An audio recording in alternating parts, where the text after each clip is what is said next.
And now, ladies and gentlemen, the So Bros Network proudly brings to you some in-depth movie discussion with our resident film critic, Brandon Vick. Happy evening, everyone. The Vick's Flicks podcast is here.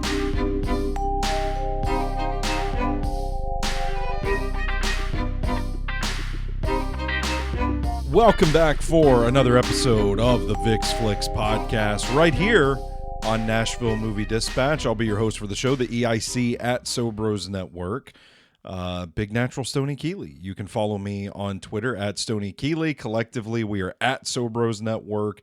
And of course, you can keep up with all of our work covering the film industry at NashvilleMovieDispatch.substack.com. You can also pick up our new movie annual for 2025. That's right. If you're a Kindle reader on Amazon, you can get the ebook. If you want a paperback copy to stick on a shelf somewhere, you can order it there. Just search Nashville Movie Dispatch, or you can search my name. You can search Brandon's name on Amazon, and the book will pop up. Makes a great holiday gift for the movie lover in your life as well. Tis the season. I don't know if Amazon can get it to you by Christmas, but I'm just saying it's a good gift for movie lovers in general. So. Just print out your order confirmation. And put that in a box. Yep, put that in a box and just watch their eyes light up when they open it. Yes. That other voice you hear is the star of the Vick's Flicks podcast. He is the man whose namesake it bears.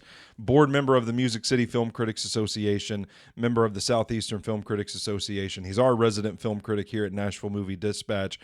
Mr. Big Shot himself, Brandon Vick. Brandon, happy holidays. Happy holidays. How you doing? You know what? Not too bad. Time's just flying by.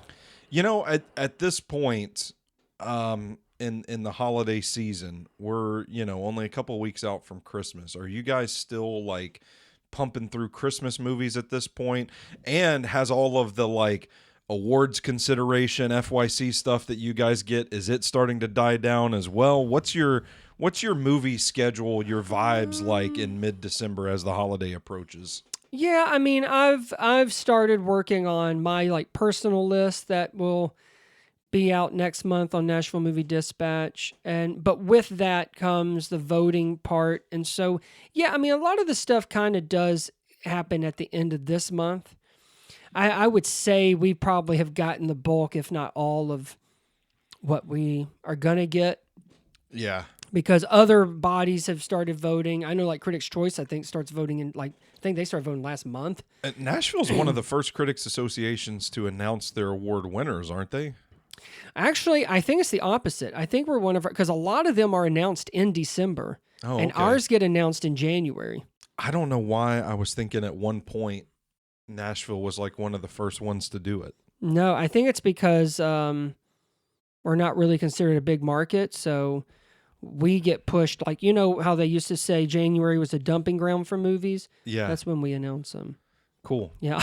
All right. Yeah. All right, no, then. it gives us, I know for us, and we're not the only ones that release like critics groups that releases in January, but I think because of the holidays and a lot of, like I know depending on what you're in and what you're voting in, some are getting screeners earlier than like what Nashville, like Music City Film Critics, I may not get one until December when Critics' Choice or, the New York, they probably got them in November. Yeah. And that kind of goes hand in hand with usually Music City and Southeastern Film Critics. It seems to, that overlaps. But yes, by this time when you're talking give or take, I mean, let's see. I mean, a week or so before Christmas, we've got everything, and then we start our voting right before New Year's. So we'll kind of do a vote, and we get our nominees. Then we vote on those nominees, and those winners will be announced early January. I stick with the holiday movies all the way up until Christmas, but I do save some of my heavy hitters, my favorite ones, for right up on Christmas. I love watching the night before on Christmas Eve, if I can. I love watching the creepy Jim Carrey Christmas Carol close to Christmas. Stuff like that. We've been going strong since November. Yeah, us too. We started, let's see, we got back from Gatlinburg, I think it was November 7th, that weekend, and we put up our Christmas tree and we watched Jingle All the Way and Nutcracker in the Four Realms. Back to back, double feature. I have put on Jingle All the Way. I didn't get to finish it, but I've put on Deck the Halls. I've put on Christmas with the Cranks. Okay. I've put on... Oh, gosh. Oh, we actually watched a new Christmas movie on Netflix that had Alicia Silverstone in it. Oh, what's it called? Called Merry Little XEX-MAS. And it has Oliver Hudson in it. The thing is, and I think maybe this is why people like these kinds of movies, like it's very much like Hallmark. Yeah. Is that the towns they live in and the houses that they live in are really beautiful. And that's part of it. And really decked out. It's a dumb movie, but so is Deck the Halls and Christmas with the Cranks. So I was about to say, they're all pretty dumb. It's not like Christmas with the Cranks is much better. I'll say this. I don't think Jingle All the Way is a good movie. It's not? I don't think it is at all. No, it's pretty stupid and silly. Yeah, it's kind of the same thing. Like it's more of a kid's Christmas movie than for adults, really. Yeah. Because used to, I didn't think that, and I guess with Arnold. Yeah. But you know what I like about that is that how many toy stores used to be around? I know, just man. to go check to see. So, but yeah, and that's the thing. What's amazing to me is as I've watched these, and obviously as I've gotten older, I'm like, you know what? I wouldn't watch these any other time ever. No, I mean, that's kind of what I'm getting at with this is like you see a larger trend, a larger theme, thread. That's a combination of those two words. Okay. The common thread through a lot of Christmas movies is that they're just not really all that good. No, but if you watch them during this time, they hit. I have saved. I have not watched Christmas Vacation yet. I have not watched Polar Express yet. And I love those, even though my wife thinks that Polar Express is one of the creepiest movies.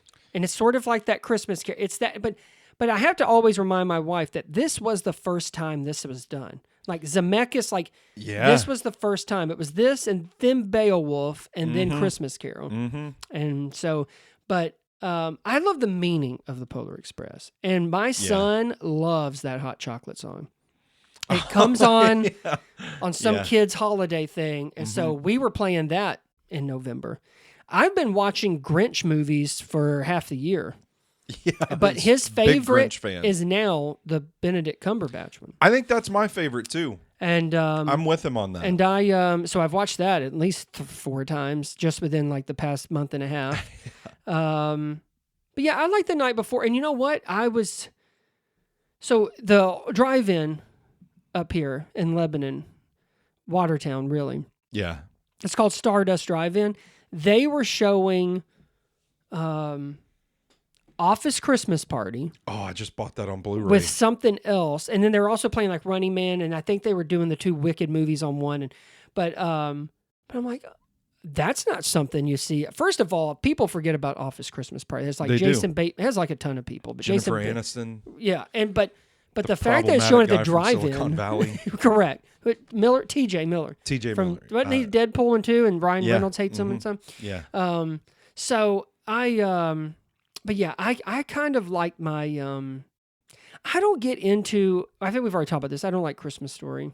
No, me either. So I don't look forward to that one. You know what one I kind of like that my wife and I watched not too long ago was that 8-Bit Christmas. I've never seen that. That's a good one. You should watch it. And Steve Zahn's in it. Oh, I love Steve Zahn. Yeah.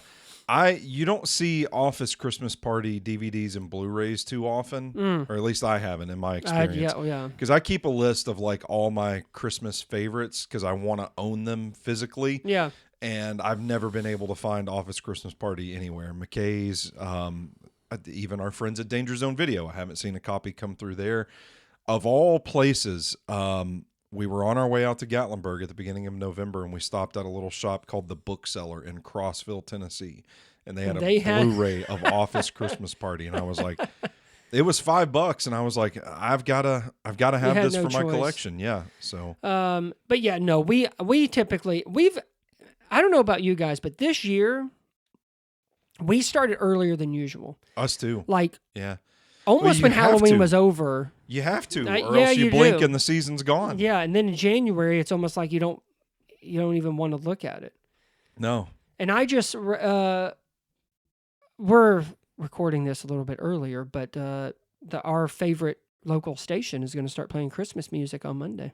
How about that? I heard That's them announce even it today. earlier. It's not It's usually until Black Friday, I think. Or it starts like Thanksgiving night or something like that. Yeah. So that's something. How about that? Yeah. I think everybody's well, I don't know. I guess that's probably right. It's a few days early, but I guess I also I don't know. I don't even know what day it is. That's been particularly bad. I don't think this I year. realize when I'm Thanksgiving, when I'm leaving. I'm totally lost. It feels to me like Halloween was yesterday. Yeah, it does. I feel like we just started fall. Yeah. Like as well, far as that's like part of it too. early And this November. is where we sound like two old men. Let's go ahead and talk about the weather. It was so hot, so There you late go. into the year here in Nashville Yep. that it just. Yep. I mean, it is the week before Thanksgiving. Just full transparency. Let's just blow the fourth wall. Here. Yeah. And So everything I said about voting and stuff is a lie. there's still. I had to mow the yard last week. I refuse. And there is still green popping up out of the ground. It's I crazy. refuse. I hate it. I hate it. My dad told me yesterday I needed to, and I said, nope. I was just. What's that calendar say, old man? I was just up in Pennsylvania and New Jersey, and there it's like real fall, where it's like that's nice. cold as hell. Yeah. The leaves there's still a few leaves on the trees, but it's like, and people have to bundle up. People have their Christmas lights out. It's just, I don't know. Well, Just up in like, Wisconsin, 30. Yeah. Whew. But High. it's this time of year where I resent living in Nashville because Yeah. I want that. I and do we can't- too. we can't I do get too. it, so. And by the time we get it, it'll be gone. Yeah. Well, we're here to talk about James Cameron Oh today. shit, that's right. I don't know if you. Oh my God, he's been on the line this whole time. He's been he has holding. been Oh, he has no. been waiting in the green room this whole time. Playing with We're gonna Pepper. go ahead and bring him out right now. Come on out, Jim. Well, I heard you guys talk about weather. Was that your I don't James, know. Was that your James Cameron That was my impression? James Cameron puppet. Oh yeah, we should have mentioned Yeah. that. It's not It's a actually puppet. it's not actually James Cameron. Voiced by me. Brandon brought a James Cameron puppet Puppet, to yeah. the studio, and he's going Yeah. to. It's James Cameron's head with an avatar body. Well, the reason we're talking. Good segue. My goodness. The reason we're talking about James Cameron is Avatar. We've got a new installment of the franchise, Avatar Fire and Ash, dropping any day now. I have no fucking clue what day it is, Well, what day this is going to be Decem- released. Well, I can tell you this: December 19th is when it Okay, when yeah. it comes out. Yeah. So December 19th, Avatar Fire and Ash will be out. What's your stance on Christmas movies? Do you like going to the theater on Christmas Day? I just did it for the first time last year. So I used to do it all the time Yeah. with my parents, but I haven't done it in a very long time because either I've seen them, but now with my son, You're not doing taking it. your son to see A Complete Unknown on Christmas Day. no. But I will say there are stuff where if he was older, I would love to go see Zootopia 2 or something like that with him around the holidays. And we might do that once he gets a little bigger. I would even if it's just a dad and son thing, if my wife is like, no, I don't want to, it might be something I'll try and start when he gets a little older. But man, there's not even that many Christmas movies that are released in theaters anymore. No, they're not. It's all It's a straight to streaming thing. Yeah. So So what does come out on Christmas isn't really I guess the new Avatar could be a family. I was going to ask you, you're going to take him to see Avatar Fire and Ash. No. But I would like to see it in 3D because I don't know. There's just something about what he's able to do with 3D. Yeah. That could be cool, but I don't even know when I'll see it, to be honest, because I don't. It's also one of those where I couldn't watch it at home. I feel like Really? if it was one of those that was sent to, I don't know, that would be tough. But because of how long it is, I don't know. It is. How long is it? I mean, it's like 3 hours at least, right? How long was I never saw The Way of Water. I'll be honest with our listeners right now. I watched Avatar in 2009, and I wasn't really a fan of it. It just didn't hook me. So I never even saw The Way of Water. We also had to wait 13 years for The Way of Water to come out. Way of Water, per Rotten Tomatoes, was 3 hours and 12 minutes. That's crazy. The first Avatar was 2 hours and 42 minutes. I remember it being pretty long. And now, here we are. We're back almost the exact same as Way of Water of 3 hours and 12 minutes. So then there's times like that where I'm like, maybe sitting at the house is nice. That would I would have. But to if sit I'm at the going to go house. see it in 3D and stuff, I should probably go to the theater. And I feel like can you play 3D movies at home? no, I can't. Because if so, I'm going to be can't. over. Yeah, I can't. And we're going to watch Begonia in 3D. Oh God, I wish with that sexy bald head of Emma Stone. But yeah, I mean, really, this is one that you should see in theaters. I feel like James Cameron was like back in the day, like when we were kids, like he was Christopher Nolan. Like when he released a movie, I was going to say I should probably. But it's also like the technical achievements and the very much like so. how he's kind of considered on the cutting edge of modern technology at the time. Yeah. It does kind of remind me of Christopher Nolan, where it is sort of, it's not just the storytelling aspect, though. I do think Christopher Nolan is a bit of a better storyteller. Yeah, he is. But in the regard of technology, that was kind of the parallel that I drew between the two. And to me, like, okay, I will grant James Cameron this.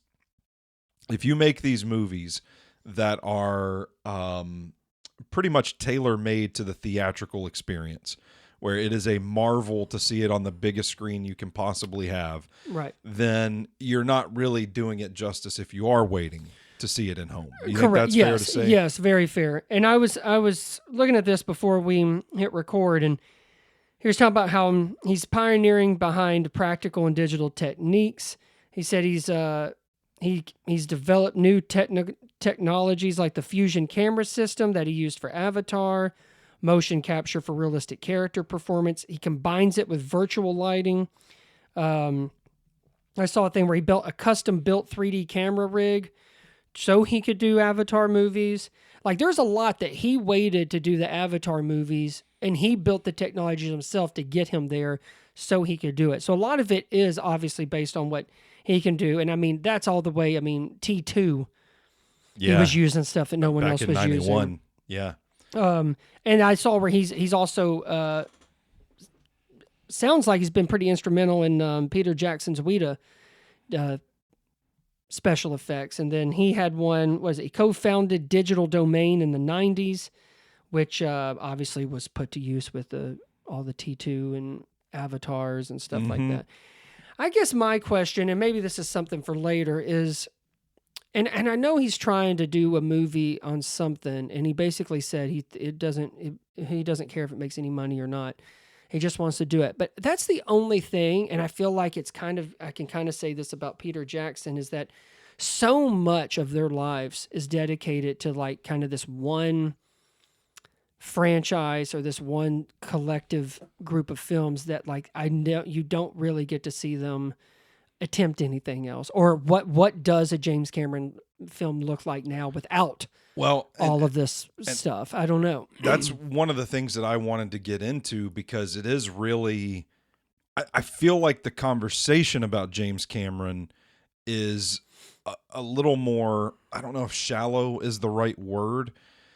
Stylistically, I don't know what it is about Cameron's movies that stand out, basically, from a style standpoint. Whereas, like, if you watch a Robert Eggers movie, a Wes Anderson movie, like, those have a style all of their own. PTA, like, digging into the storytelling aspect of it. I kind of feel like it's harder to appreciate the things that make James Cameron's films unique, because it's not something that like the common moviegoer really understands or even knows to look for. So for me, when I hear James Cameron, I just think box office. I think Titanic, Avatar, Terminator, these like big movies that like stand as, like prominent films in film history, prominent franchises in box office history specifically. But you look at his filmography, it's not that extensive. And to your point, he's also like a certified oceanographer or something like. Yeah, like his life isn't film all the time. He's really into the ocean, basically. But it feels like his contributions to the industry are beyond just telling good stories, if that makes sense. Yeah. I think he's going to be... Yes, box office, because, you can't ignore the behemoths of Titanic and Avatar At that one still point, were 1 and 2 I was about to say, 1 and 2 worldwide. At one point, 3 of the top 4 were James Cameron movies, right? Because the sequel, the Way of Water for Avatar, and back in the day, Titanic was in theaters for like 6 months. Yeah, you don't. That's crazy. And the fact that he's still making stuff that comes out in theaters, which I feel like he's probably one of those type that like don't put my shit on streaming. Yeah, we ain't doing that. Yeah, but he also can. He's all again. This is the 3rd Avatar movie, and so it's also and I believe 4 and 5 are coming. He's doing 4. Okay. Yeah. What else is he gonna do? I think he's gonna die making these Avatar movies. Yeah, because it was. Oh my gosh, it was 12 years between Titanic and Avatar, and then it was 13 years between Avatar and the second Avatar. But now he's on a roll, because I think some of these were filmed like back to back. Oh, were they? I think so. I would hope so. I think you have to. Or else we're like, so you going to keep doing this for 20 more years? Right. Yeah. Mr. Cameron? Yeah, because pretty soon Zoe Saldana, she's going to be too old to swim if you keep doing this. Yeah. And Sam Worthington probably has time. Yeah. Yeah. One, he's not American. They're built different over there. They're built different over there. You're right. What else is Sam Worthington doing? Exactly. So I think James Cameron's going to be known more, for all of these kind of technical advances. Yeah, sure. And I almost think that's really part of why his films are the way they are, is because literally for something like Avatar, you're seeing something for the first time like that's been done like that. Yeah. And that's tough to do in this day and age. Yeah. Even back Avatar's 2009? 2009. So, wow, that was almost 30 years ago? 2029? That's 30, right? No, that's just 20. Okay. 29 minus 9. Thank God I'm not in numbers then. Is 20. Yeah. But yeah. But so they're making 5 of these at least things. From what I understand. I don't know. All due respect to James Cameron. And hold on. And I will say, in our green room. I ain't watching those. He has talked about handing those over and not directing those, but I don't think James Cameron's handing over shit. I want to see him. I want to see him do something like True Lies again. I do too. And I wish, and maybe you could look it up, there is a movie he's wanted to do that I said, he acts like he doesn't care if it makes money or not. That's not the point, which I guess if you've got these other movies, you can just outright say that and say, yeah, I'll probably lose money. Yeah. But yeah. I'll make Avatar 4 and it will be... He did True Lies in 1994, and since then he's directed 4 movies, Titanic and the 3 Avatar movies. Yeah. But it's crazy. True Lies really stands out in his filmography to me. And I watched for the first time in years and years and years. I actually watched Aliens.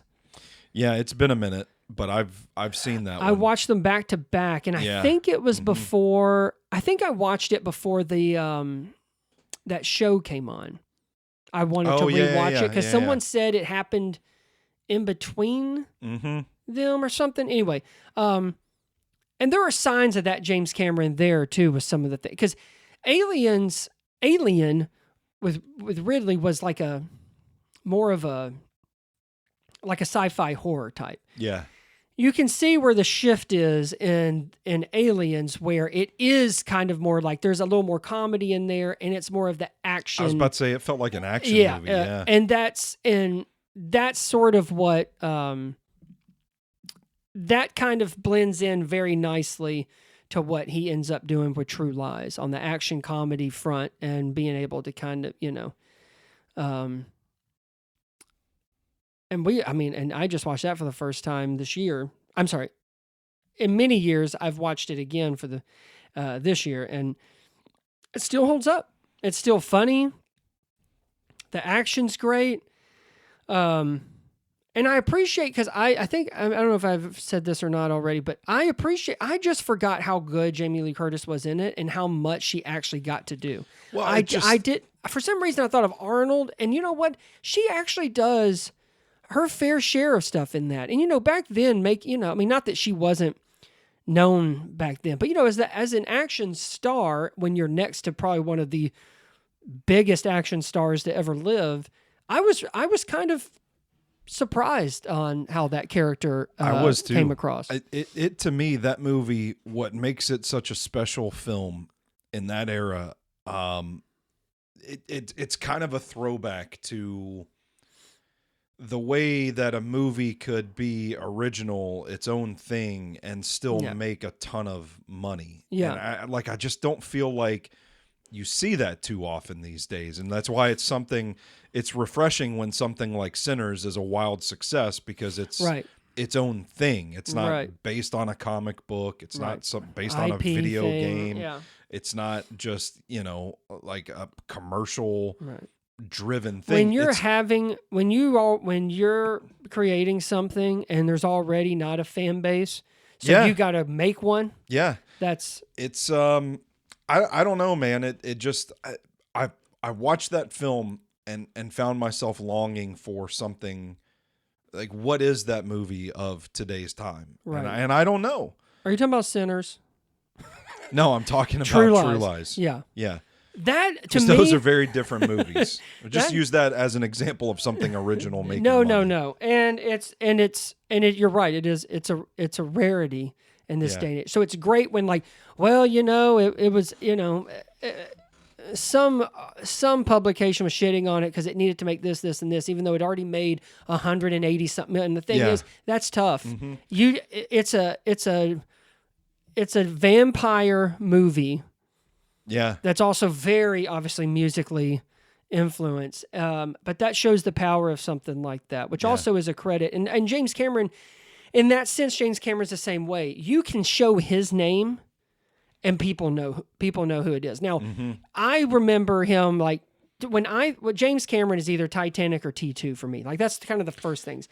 Yeah. People of a certain age, he's only Avatar guy, and people probably don't even know that he directed Titanic. Yeah. I mean, at this stage.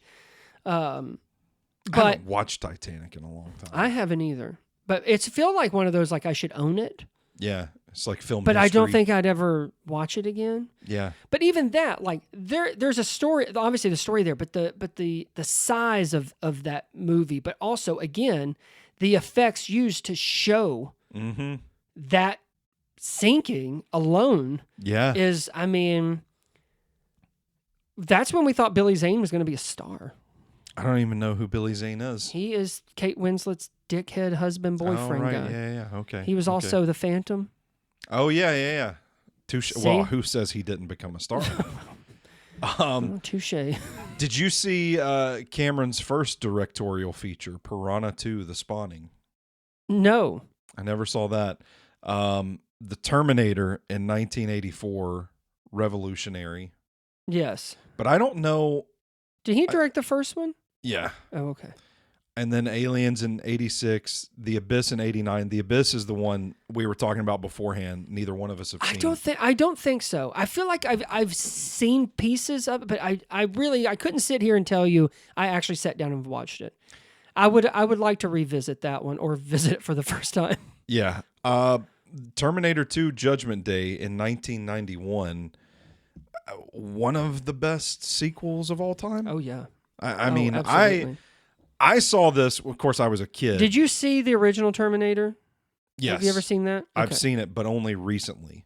Okay. I've seen Judgment Day. Right. Before you saw I watched it as a kid and was like, this is the coolest thing ever. And you know what? I wish I could really remember. I have seen the Terminator, But as a kid, I don't know if I saw it before I saw T2 or not. I feel like something in my memory tells me I watched Terminator later after realizing that was a sequel, even though you could watch T2 and it could be really its own thing. Yeah. I mean, besides the introduction of who Arnold's character is, it's kind of its own thing with that's where Linda Hamilton, all them kind of, they really get it going. Well, that's what, like I said, I never realized I never saw the original until, I'm talking like maybe last summer, the summer before last was the first time I ever saw the original Terminator. I probably watched Judgment Day a million times as a kid, which we were 5 years old when that movie was released. I was going to, So, I just remember like my dad loving those movies. And honestly, I might have seen the Terminator and not had no idea because I was so young which was the first and which was the second. But yeah, and then I only saw True Lies recently. And then you have Titanic, you have the Avatar movies. It's really kind of a short filmography. What do you remember about Titanic? I know it might be difficult since we haven't watched it recently, but I do remember it being...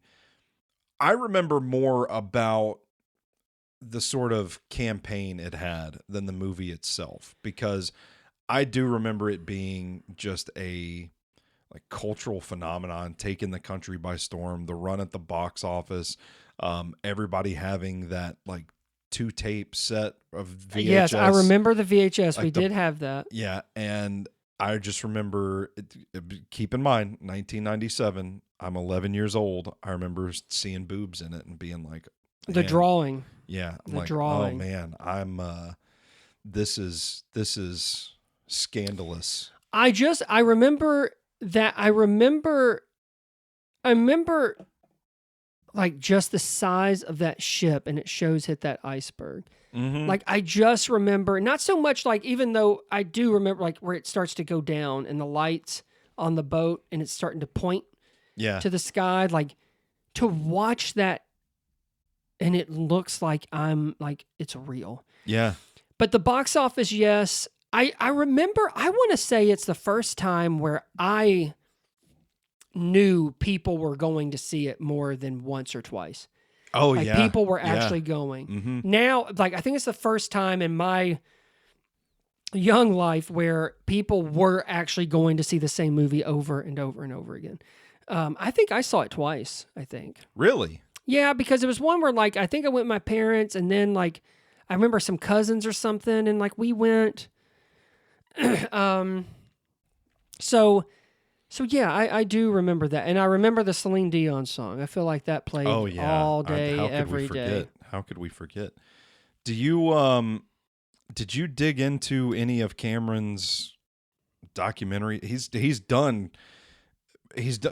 a couple of documentaries, I think I've seen there's something Ghosts of the Abyss? Ghosts of the Abyss. I may have made that up. Is there something? Because him and Bill Paxton did a documentary, I think, after the Titanic. Because Bill Paxton obviously was in the Titanic. Yeah, there is Ghosts of the Abyss. Okay, yeah. I think I may have seen that one, or maybe I just heard about it. But that's the only one that's looked familiar. He's done a lot of stuff about the deep sea. Yeah. And a lot of stuff about Titanic. Making movies. Oh, okay. And Titanic too. Yeah, there's quite a bit of stuff on here. So it's not like, he's only doing these films, but these feature films, because it's like I said, to have a career that spans, at this point, 82 was his first directed feature film. So that's what, like, we're 30 years. Over 40 years at this point, to only have 10 movies is kind of staggering. But then you start looking into the other stuff that he did. Right. We talk about the technical advances that he's put forth in the movie industry. Like, the man's a legend. I'm not doubting that. I'm just saying I have not really expanded my intake of James Cameron's work beyond his feature films. I was curious if you had or not. I don't think so. If maybe the Ghost of the Abyss, but like I said, I haven't even seen the Abyss. But yeah, but the thing is like, how can you in his own words, be king of the world after Titanic. And you wait that long, and your next movie ends up beating Titanic to become number one. How about worldwide? That? Yeah. I mean, but yeah, I know there's probably countless interviews now where he talked about where he put a lot of his own money into it, and he basically had to wait for the technology to catch up before he could do Avatar. But then when Avatar came out, which of course exploded and ended up getting a Best Picture nomination, and I think he was nominated because that's the year he lost to his ex-wife, Catherine Bigelow, in The Hurt Locker. Ooh. Yeah. And I don't know how long they had already been separated. It could have been years and years. But then there was things where I don't want to mess this up, but basically the story of Avatar is almost identical to Fantasia or is it Ferngully? Or Pocahontas. Maybe it's there is something remember. where they said with the they did all these comparisons and it was almost identical. As far as the overall story and themes of it. Let me see. We can keep going. Let me see. Well, I just want to talk about some of his projects that he was in discussions with about getting done and didn't. He was going to produce a film adaptation of the X-Men comic book series in the early 90s and had penciled in Bob Hoskins to star as Wolverine. Yes. How about that? Obviously, that would not come to fruition until 2000 with Bryan Singer taking on the X-Men property. He tried to get in on Jurassic Park and did not. He had a version of Terminator 3 that never got made. He had discussions with Stan Lee about doing Spider-Man, which would have been interesting. That would have been interesting. Yeah. So he wanted to direct a reboot of Planet of the Apes in 1986. Tim Burton got him. And that didn't happen. Yeah, the reboot was released in 2001, directed by Tim Burton. Dungeons and Dragons, something that he's wanted to get done. There was a sequel to True Lies that was I wondered about that. That was in the work at some point. Alien 5. Oh. I mean, just think about if this man wasn't so obsessed with the ocean, what he could have made. What he could have done. Yeah. Instead of these billion-dollar movies. He does have 3 Oscars. All for the same year, all for Titanic. Titanic won Best Picture that year. He won Best Director.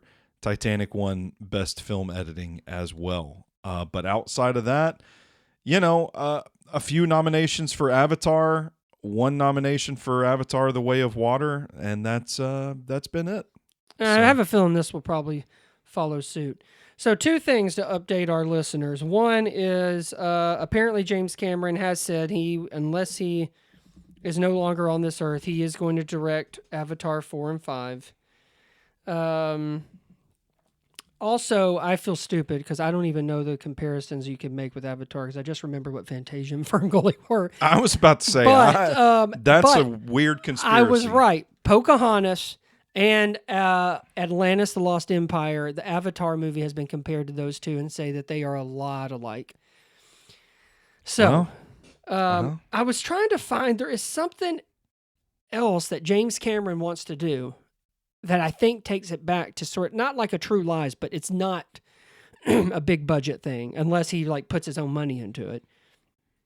But I was just going to try and find that. Well, we're ready to wrap it up, buddy. Okay. All right. Well, we might just have to let it go unless you just want to sit here in silence while you search this. Well, can we? I mean, we can. I don't know how many of our listeners are going to stick around, but so let me see this here. James Cameron reveals the colossal challenges of his upcoming Ghosts of Hiroshima film. Okay. Ghosts of Hiroshima. This might be, he's quoted on here, this says discussingfilm.net. This might be the most challenging film I ever make. I don't 100% have my strategy fully in place right now for how I want to see it. for how I want to shield people from the horror but still be honest. Also for how I can find some kind of poetry, beauty, or spiritual epiphany in it somehow, which I know must be there. So he said, so it's going to be very challenging. I might not even be up to the task, but that never stopped me before. Hey, I do think I think, and I mean, in many ways, and obviously from the films we've talked about to his box office power, he does seem arrogant. Seems like an arrogant man. Like when he say king of the world, I'm thinking he was like, yeah, that's. Am I mistaken, or does he have a reputation for being kind of abrasive? Yeah, I think he's yeah. And I think some would say he's kind of, could be a brat sometimes about even like little prickly. Yeah. I've heard that. I didn't want to bring it up since he's sitting in the green Yeah, room. I didn't want to. Yeah, you can ask the puppet. And now we're going to bring him on out to finish this podcast. Right. Yeah. I put in that camera too. That was a Boomhauer. That was weird. That was James Cameron Avatar. But yeah, he's an interesting dude, and I think Titanic, and especially probably the first Avatar, will go down, or probably have gone down in cinema history. Yeah, I'm like you. I would like to see him do something else, but also just kind of like, I mean, like I just read that quote, like challenge himself in new ways, because he knows. As crazy as all these Avatar movies are, and no one else could probably do them, he knows how to do it. So can he go back and kind of strip it down a bit and kind of get back to even just like the Aliens and T2 of it? And even those back then were big deals. There weren't no indie. James Cameron hasn't done indie filmmaking. Okay, maybe he should. So yeah, maybe he should. But yeah, Film the next flick with an iPhone. Exactly. Just get out there. Get that Steven Soderbergh blood in his veins. That man don't stop. There we go. But yeah, I am. I mean, you can't help but admire and be impressed by what he's been able to do, though, because his mind is unlike anything else. And if you don't believe that, then watch these films we've talked about, and you can see the progress, but just the way he has literally and physically changed how movies can be made. Yeah. That's, I mean, even if your movies didn't make $1 billion, that's something that will be used in the advancement of all of it is going, I mean, that's a legacy to hang your hat on, much less the billions you've made. Do you have a favorite film of his? I mean, I know like it's difficult to do a Mount Rushmore when he's done. Well, that's not fair. Directed 10 features. Right. One of them was in 82 as a horror B movie looking thing. 3 of them are Avatar movies. Right. So it's really between Titanic, I think Avatars, and it's pretty easy to come up with a Mount Rushmore there. I would say True Lies is my favorite of his. I think mine, and even though the 2 biggest ones are great films in their own way, I think I have enjoyed T2 the most. Yeah. Mm-hmm. I think it's just something I still think about that is still cool. And like you're talking about, when it comes to any kind of sequel on any list, this is always up at the top because it's such an advancement in everything, not just technical stuff, but in everything. And it's still so fucking cool. It is, man. It is. Yeah. That's hard to believe it was done in 91. I always think that was made in mid-90s, but actually that it was True Lies that was made in mid-90s, and he kicked off the 90s basically. Mm-hmm. So T2 I think is still my favorite, and I think that's kind of what gets me to say before he retires, gives it up or whatever, dies. I want to see him kind of come up with a new version of something like that that's not, your budget isn't hundreds of millions of dollars. Yeah. But time will tell because he's got to do 2 more Avatars and that Hiroshima one, which doesn't sound like it's going to happen anytime soon. So, Well, that's going to do it for us here on the Vick's Flicks podcast on Nashville Movie Dispatch. I hope you've enjoyed sitting and reliving the filmography of James Cameron. And James Cameron, we've really disrespected James Cameron on this podcast. We have talked about a puppet. I thought we did good. We've called him a prick, but he could agree with all that. Let's ask his puppet. okay, but there's no denying the man's impact on cinema history, and what's left to come. We'll stay tuned. That's going to do it for us this year. Happy holidays, everybody. Hope you get some time to enjoy some time off, prop your feet up a little bit, spend time with your loved ones, all that. We will be back in the new year for another episode of the Vick's Flicks podcast. But for now, he's Brandon, I'm Stoney, and until next time, you stay classy, moviegoers.